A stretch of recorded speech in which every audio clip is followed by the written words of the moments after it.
اللي بشوفه من العلوية طالع بالشارع بيطالب بحرية لا نقص راسكي. هربجر وجافا عاشت قسد.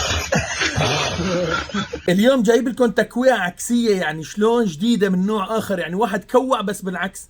حسين الأحمد الملقب حيحة وعرفتوه، بس فهمني هون شو قصدك. ما هيك قال ابن العم قال اللي بشوفه من العلوية طالع بالشارع بيطالب بحرية ضدنا لا نقص راسكي.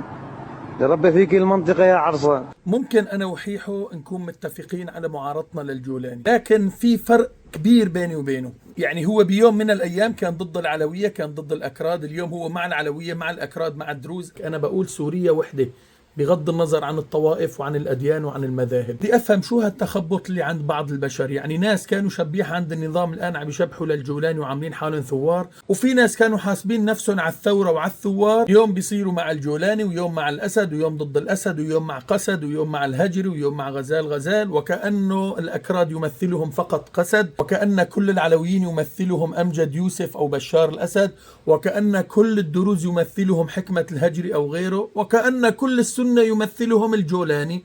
وحكينا 1000 مرة أنه الجولاني وجماعته ليسوا من أهل السنة، هم وهابية فقط.